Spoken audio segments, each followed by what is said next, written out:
Chère taille respectée, chère communauté bien aimée, est-ce que ça va pour le son? Oui, ok. Je voudrais bien commencer par exprimer ma gratitude à toute la communauté de l'Érabling et de l'organisation RICPA, parce que comme mon frère a mentionné hier, on est quelques-unes dans le tournée qui a commencé notre chemin avec cette communauté. Et à Paris, j'avais commencé à méditer avec RICPA dans le centre à Paris. Et après à peu près un an, je crois, un jour, j'ai senti qu'il y avait vraiment une base d'anticipation de toute la communauté là. Il parlait de la venue d'un petit moine, mais un grand maître, qui allait venir à Paris pour donner des enseignements. Moi, je ne connaissais absolument rien dans le bouddhisme. Et j'ai entendu que ce petit moine, il avait un nom complètement imprononçable. Mais quand même, j'ai vu que dans les librairies à Paris, oui, c'est les librairies, il y avait plein de livres de ce moine. Et je me suis dit, ah bon, je vais en acheter. Je ne suis pas allée à l'enseignement, mais j'ai acheté un livre. Et bon, c'était le début de le restant de ma vie. C'était un livre de Thaï qui s'appelle « La respiration essentielle », qui parlait de les 16 exercices à la pleine conscience. Et à partir de là, j'étais fan. Donc j'ai beaucoup de gratitude et de me retrouver dans cette communauté. Je vois que le titre que l'équipe d'organisation nous a donné pour cet enseignement, c'est « L'art de vivre ensemble dans la paix ». Ça, c'est tout un défi. Nous qui habitons dans une communauté au village des Pruniers, c'est une très belle aspiration de vivre ensemble. On va tous vivre ensemble pendant 3 ou 4 jours ici, et c'est merveilleux. On sent, j'espère que vous sentez déjà la chaleur d'être tout ensemble. Mais dans la durée, c'est pas si facile que ça. Et je me souviens, dans les années 70, il y avait plein de communautés qui voulaient jeter toutes les règles, de faire des communautés à droite et à gauche. Et combien ont duré? Je crois que très, très peu. Parce qu'en fait, justement, ils jetaient toutes les règles. Thaï dit que quand on se rencontre entre nous, l'autre personne est comme une ambassade de tous leurs ancêtres, de toute leur famille, de toute leur passé. Donc ça veut dire qu'on ne va pas rencontrer juste une personne, on rencontre une énorme tribu avec toutes les expériences, le bonheur, mais aussi la souffrance de cette tribu. Donc ce n'est pas surprenant que c'est très facile d'avoir tous nos boutons, comment on dit, pressed, déclenchés, comme ça. Et en plus, pour ceux qui ont déjà eu l'expérience de vivre un peu dans une communauté, vous savez qu'il y a un phénomène qui se passe toute seule, c'est qu'on devient tous comme des miroirs. C'est comme si on vit dans une halle des miroirs. Tout le monde est en train de refléter nous-mêmes. Et souvent, les parties de nous-mêmes qu'on ne veut absolument pas voir. Donc, ce n'est pas très plaisant des fois. C'est un défi, comme je disais. Je vois pour moi-même que sur cette tournée avec mes frères et sœurs francophones, en fait, pour moi, c'est que la deuxième retraite. Je ne suis pas allée en Suisse, mais je les ai joints sur le chemin. Je vois déjà le fait qu'on vive ensemble 24 heures sur 24. Je vois que mon enfant intérieur, elle est bien réveillée. Elle est bien en action. Et en fait, on a toute une classe des enfants intérieurs entre nous qui tchatchent ensemble, qui jouent ensemble, mais aussi qui se heurtent aussi. Et donc, si on n'a pas une pratique, ça va tomber en miettes très rapidement. Aussi, une communauté, c'est un endroit où on espère de créer un lieu de sécurité, où tout le monde se sent en sécurité. Et justement, pendant les séances de méditation ou n'importe quel moment pendant cette retraite, si jamais vous avez un peu des crises d'anxiété, d'angoisse, de peur, on vous recommande d'ouvrir les yeux si vous êtes en méditation et regardez autour de vous. Regardez, vous pouvez le faire maintenant. Regardez toutes les amies tout autour de nous. Il n'y a pas de mal dans cette pièce. Il y a le Bouddha, on a tous ces grands maîtres, c'est extraordinaire. Il n'y a que de la bienveillance ici. Et donc, si vous sentez un peu prise par ces crises, simplement regardez autour de vous, regardez derrière. Waouh! Et ça va vous aider à sentir en sécurité. Dans une communauté aussi, au village des Pruniers, ou comme vous avez déjà un petit peu vu avec la présentation hier, nous sommes une communauté internationale. Donc ça, c'est encore un défi. C'est très riche, mais ça veut dire qu'on a chacun de nous notre idée, notre vue, que nous, on sait la façon de faire des choses. Mais non, il y a des autres personnes. Notre cher frère mexicain, il le fait différemment. Notre cher frère vietnamien, elle fait différemment. Mon cher frère français, il fait différemment. Et qu'est-ce qu'on fait avec ça? D'un coup, on ne sait plus rien. Et donc ça, c'est aussi un grand défi.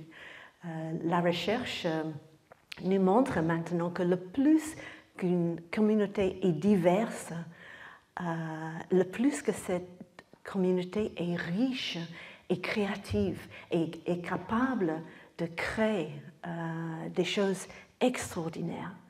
Mais le plus une communauté est diverse, c'est beaucoup moins confortable. Quand on est tous avec les gens de la même ville, la même éducation, la même ethnie, peut-être on va être très confortable, mais désolé, ça va faire un peu comme un club, on va rester vraiment entre nous. Donc au village des Pruniers, nous sommes vraiment engagés à créer cette communauté le plus diverse possible.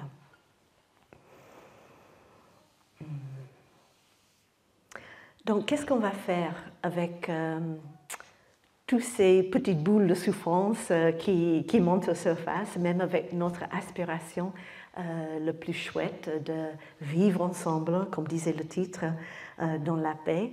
Mais après quelques jours, il y a déjà l'irritation, il y a déjà des discussions, la meilleure chose de faire des choses. Qu'est-ce qu'on va faire avec tout ça? Mais la bonne nouvelle, c'est que ça crée beaucoup de boue. Et pour ceux et celles qui sont déjà visités le village des Pruniers, vous savez qu'on a créé notre communauté sur la glaise. Et nous avons beaucoup de boue. Et il pleut beaucoup aussi. Mais pour les jardiniers entre vous, ici, vous savez que la boue, la glaise, c'est très très riche. Il y a beaucoup de nutriments dedans. Et toute cette boue, toute cette souffrance, ces difficultés, les défis, ça va faire un très très bel compost. Nous sommes les jardiniers bio, et donc on ne va rien jeter, on va cueillir tous ces éléments qui puent, qui ne sont pas très jolis, qui sont en train de pourrir, et on va faire le plus merveilleux compost qu'on pourrait imaginer. Et qu'est-ce qu'on va faire avec ce compost? On va faire des fleurs, on va faire des lotus. Et Tai nous rappelait toujours que les lotus ne poussent pas sur le marbre. Elles poussent dans les étangs et la boue. On a besoin de beaucoup de boue pour créer les lotus. Donc peut-être on va écouter un son de cloche pour juste laisser ça digérer. Est-ce qu'on peut lâcher prise de nos tendances, de repousser tout ce qu'on n'aime pas dans les autres, en nous-mêmes, pour avoir l'esprit ouvert, pour créer un très bel compost.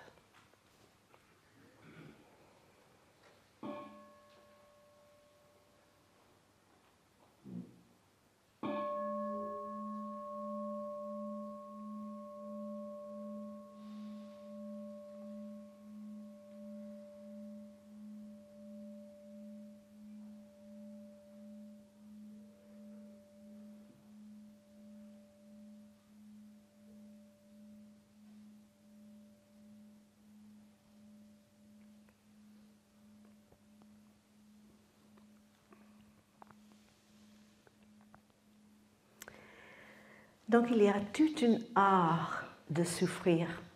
Et le plus qu'on sait souffrir, le plus bénéfique ça va être.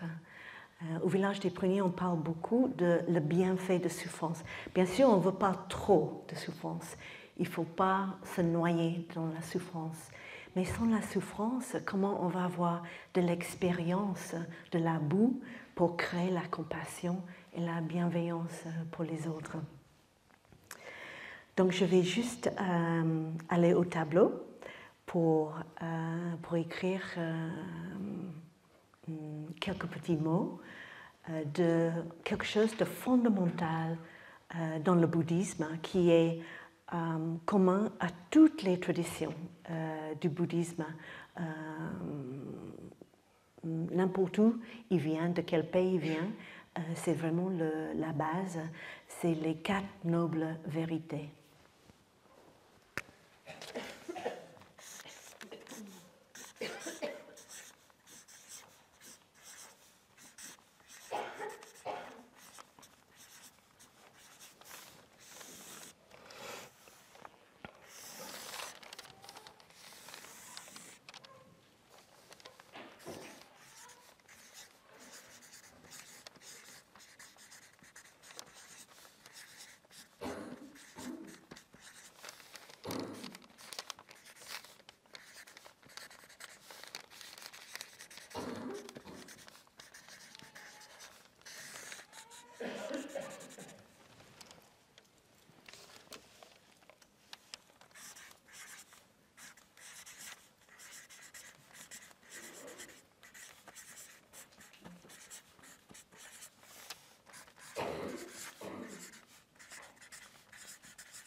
Donc, dans le dernier retraite qu'on a fait, j'ai entendu plusieurs fois des retraitants me dire « mais cette difficulté que j'ai eue dans ma vie, ça fait mal et je ne veux pas ça. » Ou « mon bien-aimé s'est décédé et ça fait mal et je veux que ça s'en aille. » Bon, le Bouddha, quand il s'est éveillé à quoi? Il s'est éveillé à ces 4 vérités. La souffrance existe. Juste le fait que nous sommes des êtres humains, ça veut dire qu'on va vieillir, notre bonne santé un jour va nous lâcher. Nous allons tous mourir, même si c'est difficile à imaginer, mais ça va arriver à nous tous. Et tout le monde et toutes les choses qu'on aime si fortes, un jour, il va falloir qu'on les lâche prise. On ne peut pas les amener avec nous. Donc forcément, la souffrance existe. Mais j'ai aussi entendu un retraitant dans le dernier retraite qui m'a dit « Ah oui, les 4 vérités, je connais, la vie est souffrance. » Ça, c'est une grande malcompréhension. La bonne nouvelle, c'est que le bonheur existe aussi. La souffrance existe et le bonheur existe. Et je vais beaucoup parler pendant ce discours sur trouver un chemin. Il y a un chemin qui mène vers la souffrance. Et ça, c'est un choix à nous. Comment on va focaliser notre attention? Comment on va passer notre temps? Avec qui on va passer notre temps? Il y a beaucoup d'éléments, beaucoup de conditions qui vont soit nous aider à trouver le bonheur ou qui va nous faire sombrer dans plus de souffrance. Donc il y a un chemin vers la souffrance. Mais bonne nouvelle, il y a le bonheur. Le bonheur existe aussi et il y a aussi un chemin. Et c'est ça que le Bouddha, il s'est éveillé à cette vérité, qu'on a tous la possibilité de prendre ce chemin, cette noble chemin octuple, et ça va nous mener vers le bonheur. Et on a tous la possibilité de faire ça. Et ça, c'est déjà d'être sur le chemin. Si vous êtes tous là, dans cette pièce, vous avez déjà commencé le chemin avec nous. Et ça va nous amener vers le bonheur.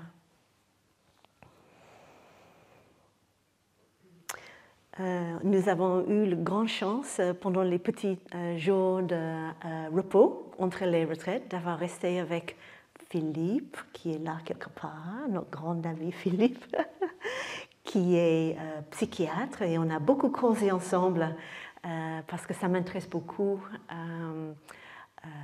tous ces traitements, les thérapies. Et il m'a dit une chose qui m'a vraiment marquée.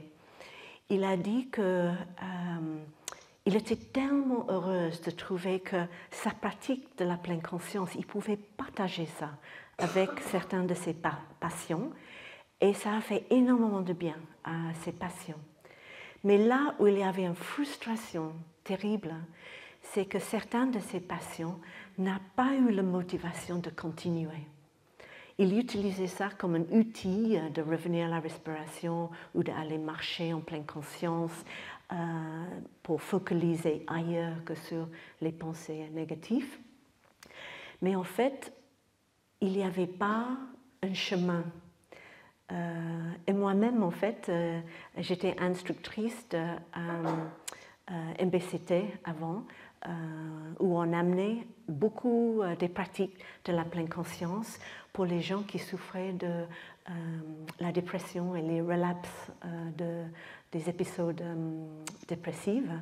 Et j'ai vu la même chose, que ça faisait tellement de bien à beaucoup de monde, mais il n'y avait pas cette motivation de continuer. Comment créer une motivation? Et c'est aujourd'hui, je vais parler un peu de ça, de comment s'engager dans un chemin qui va durer toute notre vie. On va écouter un son de cloche. Je vais faire travailler mon frère parce que ça m'aide à me calmer.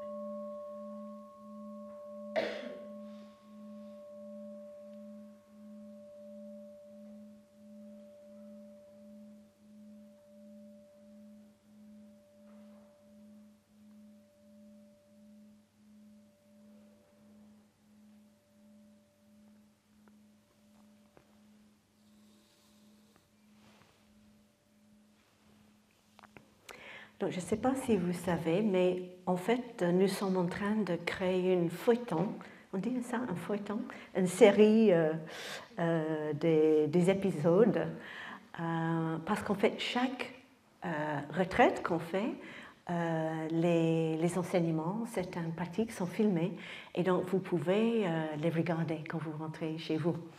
Donc, mon enseignement aujourd'hui, c'est une continuation d'un enseignement que j'ai fait la semaine dernière. Donc, vous pouvez rattraper le feuilleton quand vous rentrez chez vous. J'ai déjà parlé de le noble chemin octuple et j'ai déjà parlé de certaines parties de ce chemin que je ne trouve plus. Ah oui. accord, j'ai déjà parlé de la pleine conscience juste, la concentration juste, la vue juste et la diligence juste. Mais vous vous inquiétez pas parce que ce n'est pas du tout linéaire. On peut commencer là où on est. Donc on peut commencer n'importe où. Donc aujourd'hui, on va commencer avec ce qu'on appelle le triple karma. Ça veut dire la façon qu'on a beaucoup d'effets sur le monde, avec nos pensées justes, la parole juste et nos actions justes. Donc pour ça, j'ai besoin d'expliquer un petit peu la psychologie bouddhique, parce que cette parole juste, ça fait partie d'une communication juste. Et la communication juste, c'est une des champs où il y a le plus de dégâts, n'est-ce pas? On a tellement envie que ça se passe bien, mais en dépit de nous-mêmes, c'est pas facile. Et la communication juste, ça se divise en deux parties. Une communication avec nous-mêmes, d'abord. Est-ce qu'on a cette possibilité de s'écouter, de se parler avec bienveillance, et aussi une communication avec les autres.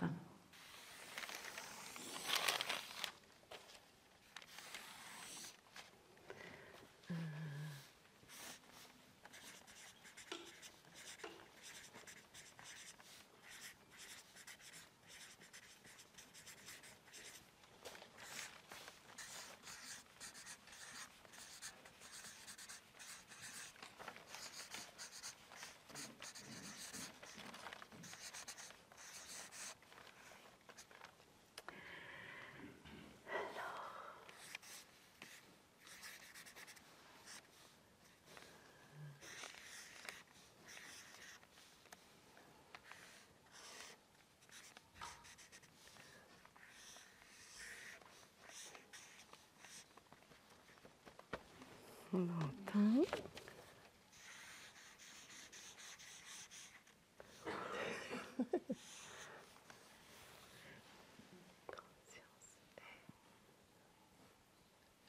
Ok.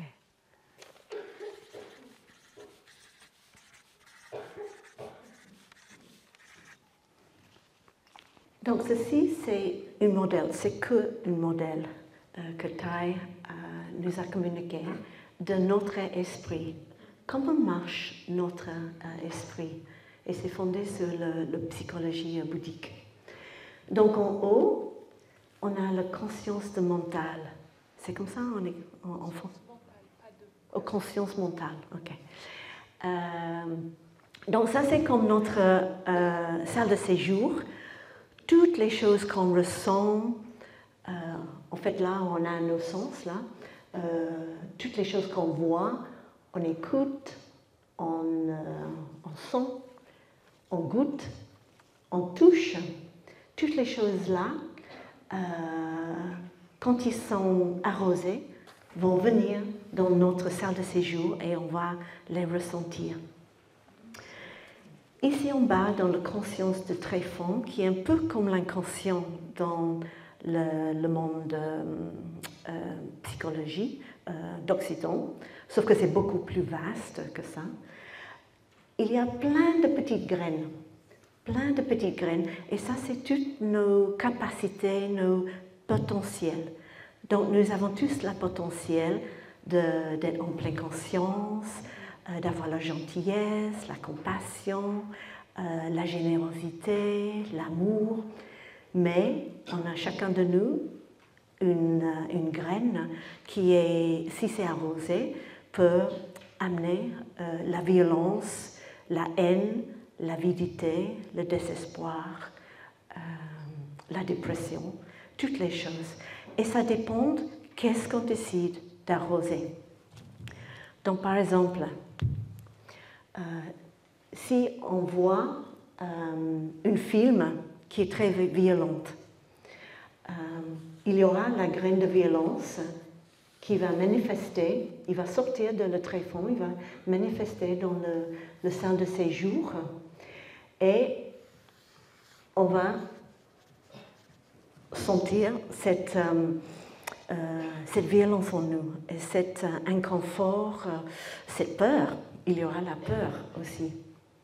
Donc comment on va pratiquer avec ça? Si on est pratiquante, et c'est ça où on a vraiment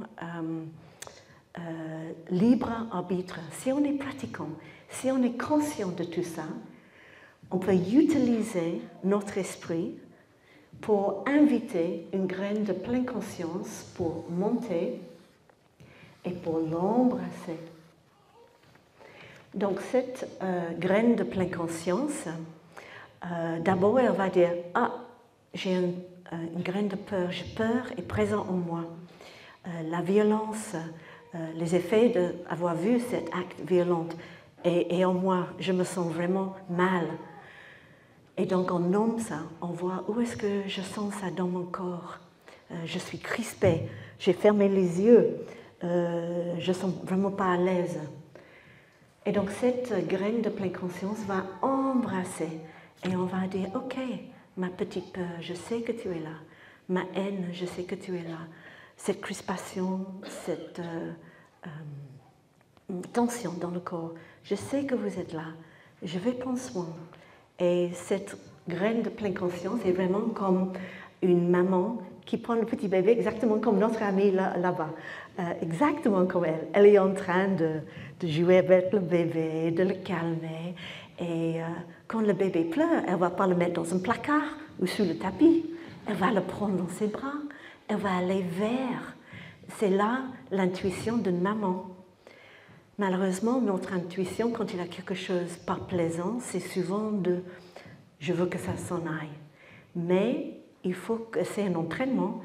On a besoin de s'entraîner, d'être comme ce maman qui va l'embrasser et ça va le faire retourner dans le tréfonds. Et la bonne nouvelle, c'est qu'on peut aussi choisir d'inviter les graines positives dans nos salles de séjour. Par exemple, je vais m'inscrire pour une retraite à l'Érabling. Je vais aller avec des amis et ici, on va chacun de nous arroser les graines de joie, d'être ensemble, de ne plus être seul. Et ça va faire plein de graines positives à monter. Comme ça. Et ça, on peut les garder. On veut qu'elles restent. On veut les maintenir là. Mais chaque fois qu'il y a quelque chose qui est difficile, une petite irritation, quoi, le petit déjeuner n'est pas prêt encore, ou il n'y a plus d'orange, comme ça, on peut nommer, il y a irritation. J'invite cette graine de pleine conscience de venir pour embrasser cette sensation. Et comme ça, les énergies vont circuler et elle va redescendre pour dormir en bas. Peut-être on va écouter un son de cloche.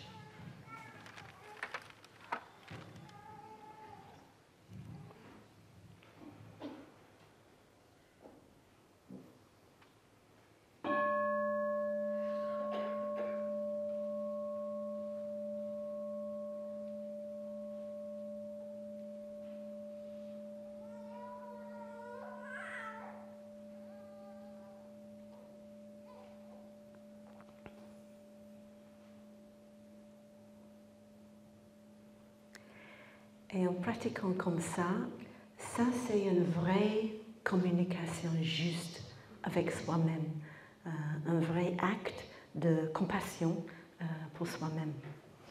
Quand on pratique comme ça, quand on retourne à notre respiration, on commence à bercer notre petite peur à l'intérieur, notre petite angoisse.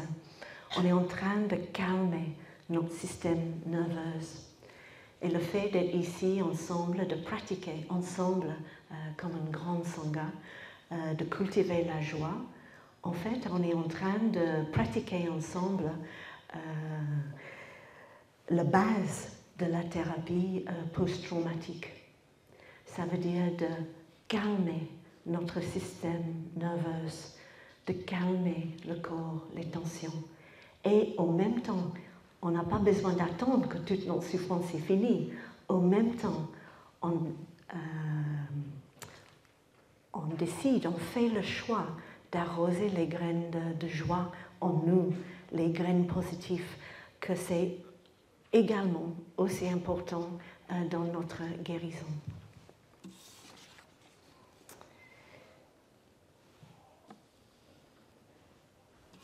Donc, pour le parole juste, j'ai dit qu'il y a deux parties, le savoir communiquer avec soi-même. Donc voilà. Et bien sûr, quand on invite cette énergie de pleine conscience de monter pour embrasser les émotions difficiles, on va faire ça avec beaucoup de gentillesse. Est-ce qu'il y a des gens dans la pièce qui, des fois, s'entendent en train de se parler avec une voix un petit peu critique, des fois? Ça vous arrive pas? Non? Ah.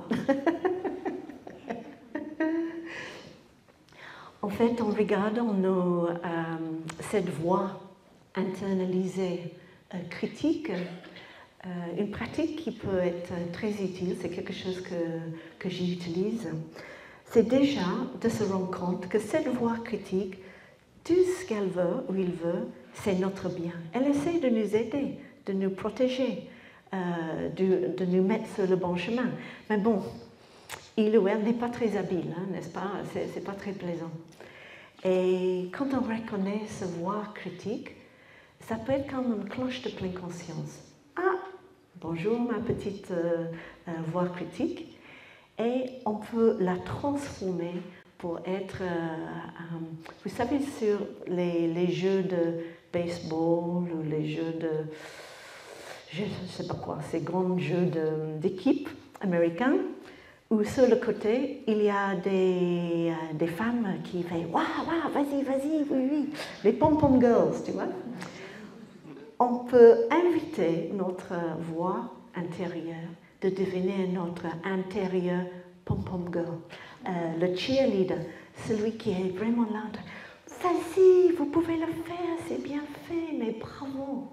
Donc voilà, je vous invite pendant ces jours-là d'inviter ce voix critique d'être complètement transformé. Et c'est bien d'amener un peu d'humour dans la pratique. C'est une très bonne façon d'apprendre.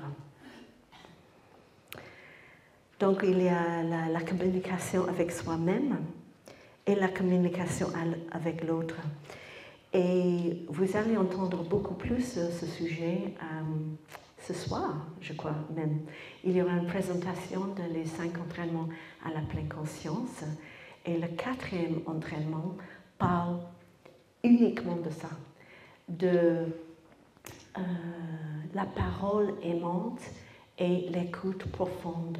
Comment on peut pratiquer ça pour faire entrer ça dans notre vie quotidienne. Donc vous allez entendre beaucoup plus de ça ce soir. Et puis je voudrais parler d'une deuxième partie de le noble chemin octuple, que c'est les pensées justes.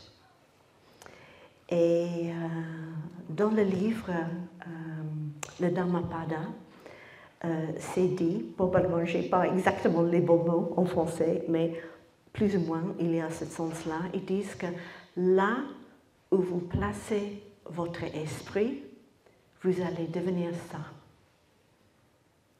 Là où vous décidez de placer votre esprit, vous allez devenir ça. Bon, ça fait un peu peur, hein? C'est incroyable comme les gens de 2600 ans, comme le Bouddha et les grands êtres de cette époque, ils ont pu observer le fonctionnement de notre mental, que la neuroscience maintenant, c'est en train de confirmer beaucoup de choses.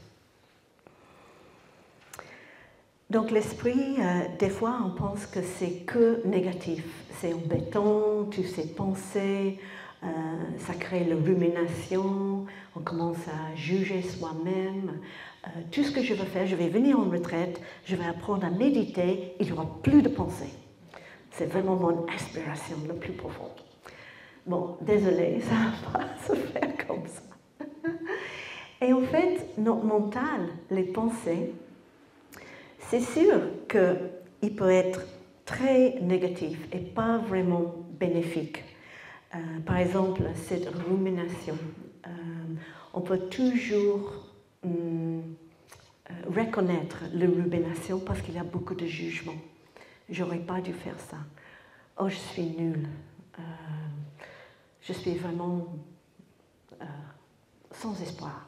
Tout ce type de pensée, ça c'est la rumination et ça va nous tirer que vers le bas. Donc dans la pratique, c'est important à savoir comment, comme une épée zen. Et il y a un autre type de pensée aussi qui nous aide pas du tout. Le Bouddha nous parlait d'une pratique qui s'appelle la deuxième flèche. Il racontait qu'il y avait quelqu'un que malheureusement un jour il était pris par une flèche dans le corps quelque part. Ça fait archi mal d'avoir cette flèche dans la chair. Et c'est vraiment, ça fait très très mal. Mais le Bouddha a dit que si il y a une deuxième flèche qui arrive dans le même endroit, c'est pas 2 fois plus douloureux, c'est 100 fois plus douloureux. Et pourquoi? Cette deuxième flèche, ou la première flèche, c'est la douleur physique. C'est sûr, ça fait très mal. La souffrance existe. Mais le deuxième, troisième, quatrième, cinquième flèche qui arrive, c'est qu'est-ce que je vais devenir? Dans un an, je vais être où? Est-ce que je vais m'en sortir? Je ne sais pas, peut-être il va falloir amputer mon bras. En fait, c'est toutes les pensées de peur, de désespoir, de cette sensation d'être démuni qui rajoutent aux premières sensations de peur physique. Et ça aussi, ça nous tire vers le bas. Donc voilà quelques exemples de les pensées non bénéfiques, d'être prises par les histoires qui tournent, qui tournent, qui tournent. Mais la bonne nouvelle, c'est qu'on a besoin de notre mental pour faire tout ça. Notre mental, c'est quelque chose d'extraordinaire. On dit que le cerveau humain, c'est peut-être un des phénomènes les plus incroyables sur cette planète Terre. On est loin, loin, loin de le comprendre. C'est un phénomène extraordinaire. Mais avec cet cerveau, avec notre mental, avec la pratique, avec l'entraînement, elle est capable de nous faire sortir de beaucoup, beaucoup de difficultés en pratiquant comme cela, en utilisant la pleine conscience, comme on a déjà entendu chaque fois que vous entendez la cloche pendant cette retraite, ou même, je me suis dit, les cris des ponts, c'est vraiment pour moi, c'est comme une cloche de pleine conscience. Chaque fois que vous les entendez, vous pouvez arrêter de marcher, arrêter de parler, revenir à votre corps. Qu'est-ce qui se passe? Où sont mes pensées? Peut-être vous êtes déjà à la maison ou encore dans le travail. Vous n'êtes pas encore quitté pour arriver ici. Donc de vraiment revenir à vous-même en pleine conscience. Il faut la concentration pour faire ça. Et ensemble, ça nous aide. Quand on voit quelqu'un qui s'arrête, qui revient à la respiration, on dit « Ah, tiens, moi aussi, je veux faire ça ». Et donc, ça nous aide à pratiquer ensemble. Et avec cette pleine conscience et la concentration juste, ça va nous mener vers une vision profonde, une compréhension. Et ça va nous mener vers une vue juste. Nous avons tellement d'idées. Vous allez voir, peut-être quand vous faites votre méditation de service ensemble, si c'est couper les légumes, si c'est nettoyer les toilettes, si c'est balayer le sol, vous allez tous avoir les idées différentes pour comment le faire. Et notre pratique, c'est d'essayer d'harmoniser ces idées. Est-ce que vous êtes capable de lâcher prise de vos vues? Et Tai nous donne cette calligraphie merveilleuse. Êtes-vous sûr? Êtes-vous sûr? On sait que la plupart de nos perceptions et nos idées sont erronées. Quelle libération! Donc, tout est là pour nous d'apprendre. Donc pour les pensées bénéfiques, quand nous avons un chemin de pratique, on peut pratiquer ensemble, on peut remplacer ces pensées négatives avec des pensées d'amour, avec des pensées de compréhension, avec des pensées qui vont nous mener vers le vue juste, qui en fait c'est d'avoir aucune vue, d'avoir absolument aucune vue, de laisser la vie nous enseigner dans chaque moment. Nous allons écouter un son de cloche.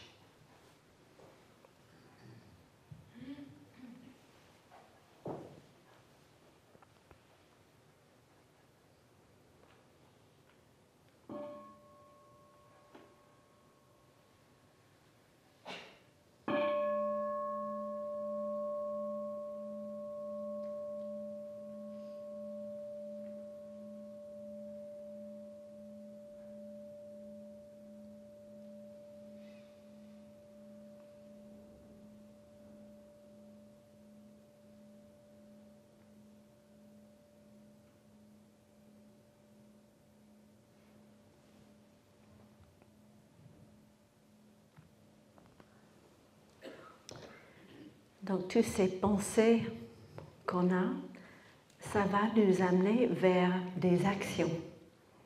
Donc, c'est là où nos pensées peuvent être très dangereuses. Un pensée peut peut démarrer une guerre, peut démarrer des conflits terribles. Et comme je crois que peut-être c'était, je ne me souviens plus son nom, c'est un grand savant chinois il y a beaucoup de siècles, il a dit une guerre est très facile à démarrer, vous pouvez le commencer quand vous voulez, mais c'est très difficile à s'arrêter. Une fois on a démarré un conflit, c'est très difficile. Vous le arrêtez quand vous pouvez et ça va être très difficile.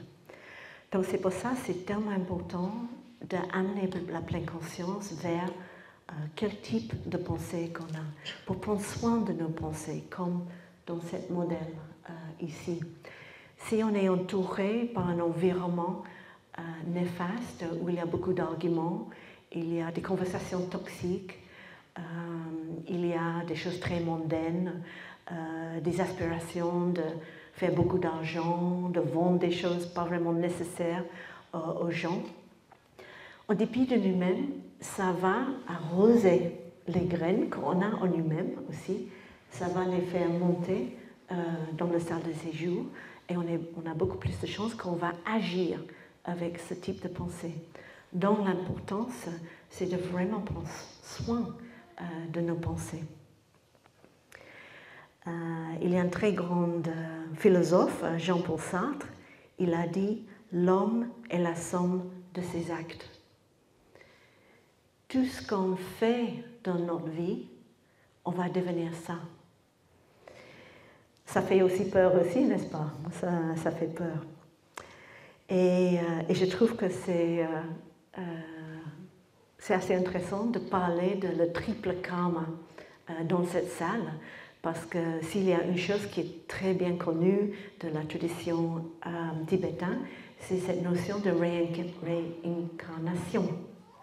Et souvent au village des premiers, beaucoup de gens me posent des questions sur ça. Dans notre tradition, on voit des choses un peu différemment. Donc je vais un peu expliquer comment Thai il parle de le karma. Il n'y a aucune correcte ou incorrecte, c'est juste une vue différente.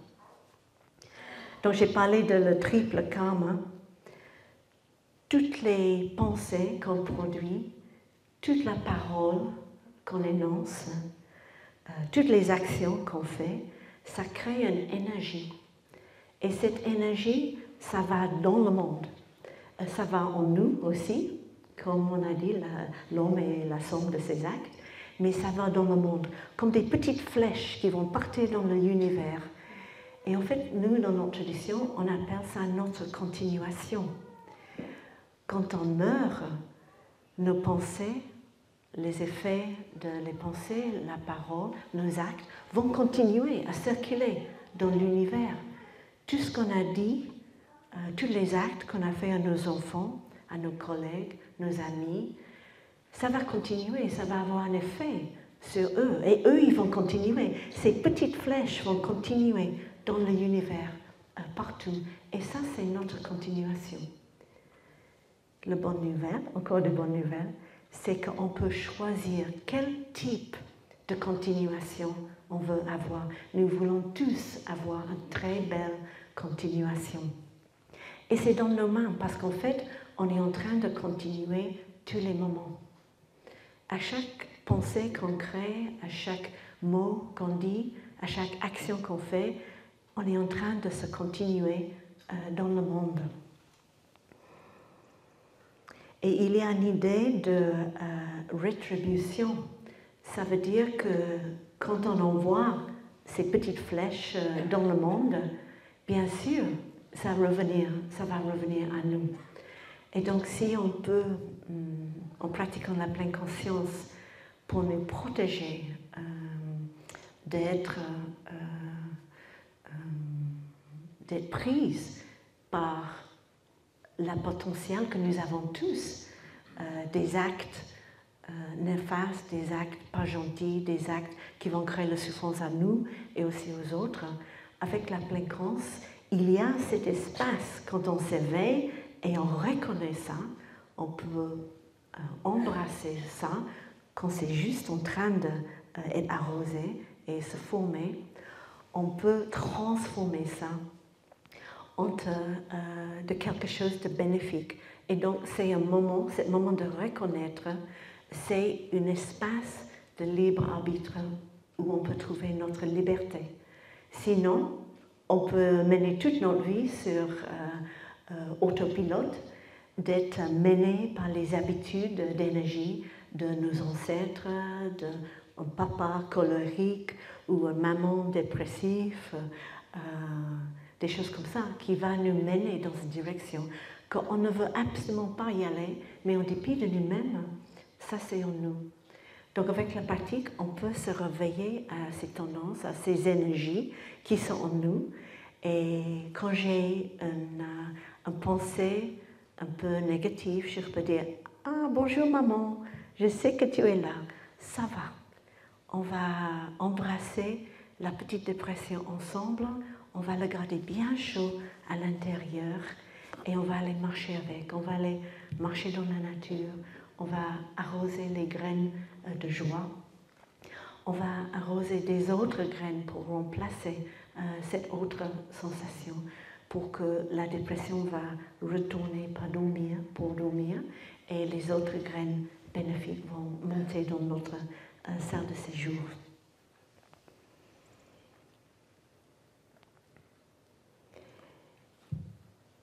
Une autre chose qui est très importante pour qu'on puisse produire des actions justes, c'est notre aspiration.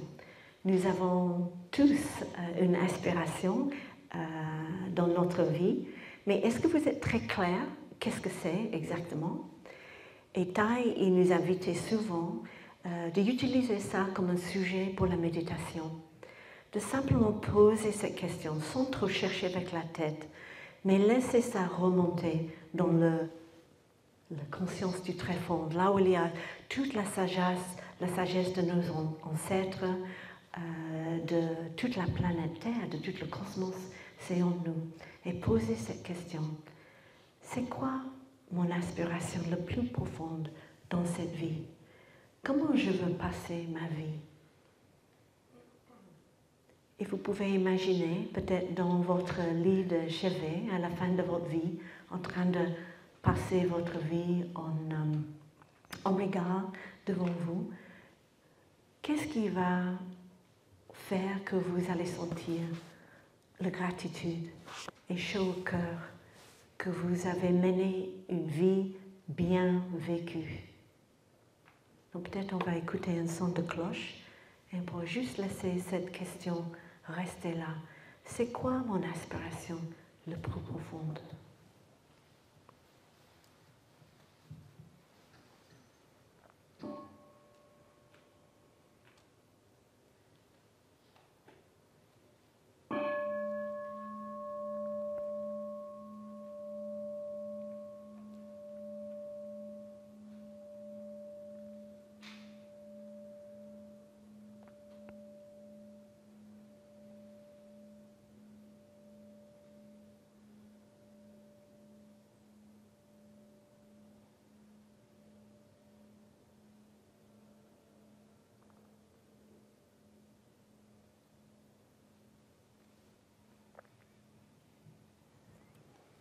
Dans notre tradition, notre aspiration, notre volition, c'est un nutriment, c'est quelque chose qui nous nourrit. Des fois, c'est difficile à comprendre comment ça peut marcher. Mais si on imagine une jeune personne qui a l'aspiration de devenir millionnaire avant l'âge de 40 ans, on peut savoir que la façon que cette personne va agir dans le monde va être complètement différente de quelqu'un qui veut dévouer leur vie pour aider les gens dans le monde. Donc c'est comme ça que c'est une nourriture. Ça nourrit toutes nos pensées, nos paroles et nos actes. Bien sûr, il y a des décisions à faire. Quand on médite sur notre aspiration, on a beaucoup de choix. Et souvent, des personnes nous posent cette question au village du Prunier. Je ne sais pas, est-ce que je dois faire ça ou ça? Comment décider? J'ai peur de prendre une décision mauvaise. Et je me souviens une fois que j'étais complètement prise par un conflit intérieur. Je ne savais pas quelle décision à prendre. En fait, c'était un moment juste avant la pandémie, ou peut-être c'était la pandémie venait de commencer. Et je suis allée chez mes parents, j'étais déjà chez eux, parce que mon père, il venait de mourir, parce qu'il avait 96 ans, il avait des problèmes de santé. Bon, malheureusement, il s'est rallié et il restait encore en vie. Et j'étais là avec ma maman de 99 ans et mon papa de 96 ans. Donc, d'un coup, il y a le confinement. Quoi faire? Quoi faire? Est-ce que je reste avec mes parents qui vivaient encore chez eux? Ma maman infirme, elle est dans le lit, elle ne peut pas bouger.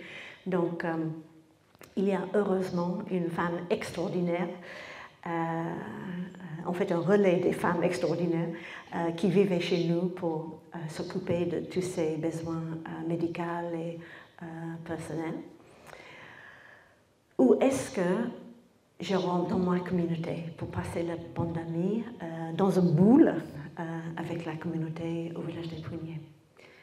Donc l'idée de rester pour un temps complètement ouvert avec mes parents, avec qui je m'entends plus ou moins bien, mais quand même être confiné avec ses parents, je crois que vous pouvez imaginer comment ça peut être. Dans la maison où j'ai grandi, j'ai quitté cette maison à 16 ans et je ne voulais jamais retourner. Et donc il y avait une partie de moi qui disait, il faut que je m'en aille, je ne peux jamais rester ici, ça sera impossible. J'avais déjà resté 1 mois et demi, je crois, et ce n'est pas facile. En plus, il n'y a rien à faire pendant la pandémie. Mais j'avais une toute petite voix à l'intérieur, mais vraiment tout petit, qui me faisait très peur, qui me disait, peut-être tu peux rester avec tes parents. Et j'ai dit, oh, non, non, non, non, non, pas une bonne idée, non, c'est pas une bonne idée, c'est une question de survie.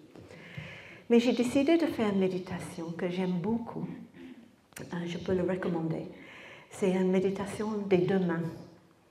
Et en fait, j'ai invité une côté de ce conflit, de rester dans une main, donc de partir et de rentrer dans ma communauté, qui était toujours possible, ou d'écouter ce tout petit voix, de rester. Et donc déjà, c'est intéressant dans quelle main on met quelle décision. J'avais mis le parti gauche, que quand même, c'est le parti, oui, c'est le parti gauche du cerveau, qui est le parti je vais faire. Je vais rentrer dans la communauté. C'est ça que j'ai voulu faire. Mais dans l'autre partie, le parti droite du cerveau, où c'est beaucoup plus l'intuition, l'émotion, le côté très sensible, il y avait ce petit voix que je ne voulais pas écouter. Et donc d'abord j'ai écouté le voix qui était très fort. J'ai écouté, alors tu veux me dire quoi? Et j'ai écouté tout ce qu'il voulait dire. Ok, vous avez fini. Ok, c'est bien, merci. Et puis, est-ce que ça va si j'écoute l'autre côté? Je demande permission.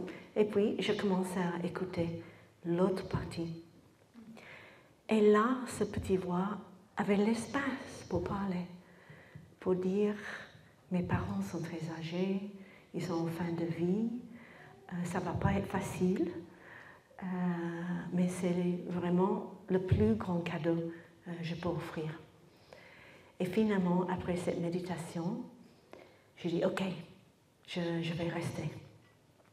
Et c'était peut-être la décision la plus difficile de ma vie, mais aussi quand j'ai resté plus qu'un an finalement. Maintenant, quand je regarde cette époque, c'était probablement l'année la plus riche de ma vie, d'avoir guéri tellement de choses avec mes parents. Mais il a fallu me donner l'espace pour écouter ce tout petit voix que l'autre partie ne voulait pas écouter. Donc peut-être on va écouter un son de cloche.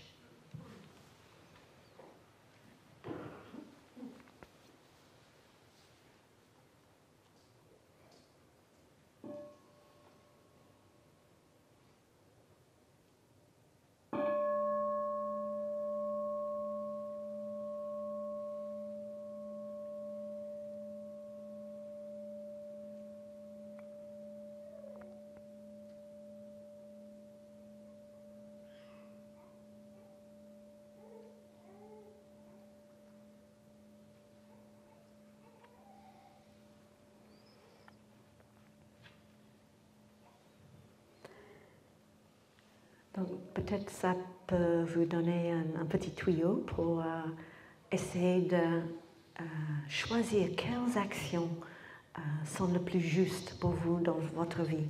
Et bien sûr, nous avons aussi les 5 entraînements à la pleine conscience que vous allez écouter ce soir, que ça c'est vraiment un chemin éthique qui nous aide énormément pour prendre nos décisions, pour voir est-ce que je suis en train de vraiment suivre un chemin qui est aligné avec mes valeurs les plus profondes. Quand on suit un chemin de nos valeurs, c'est quelque chose qui peut nous apporter beaucoup de joie, beaucoup de bonheur. On sait que quand on est en train de travailler dans un travail où on est obligé de mentir, où on sait que le but de cette société, c'est pas juste, c'est pas quelque chose avec lequel je suis OK, ça nous tire vraiment vers le bas. Ça ne va pas nous nourrir. Et donc, de faire tous nos choix alignés avec les 5 entraînements à la pleine conscience, c'est vraiment un guide énorme. Tai nous invite de créer des communautés de résistance. Il y a beaucoup de la société qui va comme ça, et nous, on va comme ça. Et c'est pas facile. C'est pas facile.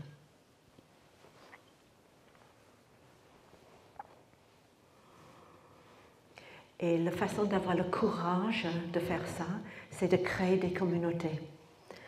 Comme le titre de cet enseignement, c'est l'art de vivre ensemble dans la paix. Et une des choses les plus importantes, c'est ensemble, de pratiquer ensemble. Quand nous, on se sent pas très bien, il y aura toujours quelqu'un d'autre qui va nous encourager. Et quand nous, on a plein d'énergie, enthousiasme, on peut aider quelqu'un d'autre. Donc c'est ça la force des communautés. Donc Tai nous encourage vraiment de créer des communautés de résistance. Quand on essaie de faire quelque chose pour résister toute seule, on n'a pas beaucoup d'effet. Mais quand on vient ensemble et on fait quelque chose ensemble, comme un sangha, il y a beaucoup plus d'impact. Peut-être vous allez trouver qu'il y a la peur en vous quand vous commencez à penser comment agir dans ce monde où la planète elle est vraiment en train de souffrir, qu'il y a beaucoup de dangers, de difficultés sur la planète Terre. Et nous sommes encouragés de vraiment prendre du temps avec l'amour pour cette très belle planète. On peut l'imaginer qu'elle est un peu comme une vieille ancêtre qui va très mal. Mais ça, ce n'est pas une raison de l'abandonner. En fait, on va aller au chevet, on va faire tout ce qu'on peut pour aider jusqu'au bout, pour exprimer notre amour pour cette planète et de trouver ensemble des actes qu'on peut faire ensemble pour comment agir. Donc, sur ça, sur cet encouragement de créer des communautés, de parler ensemble pour comment agir, comment trouver des actions justes, je vais terminer cet enseignement. Et je vous remercie beaucoup pour votre attention.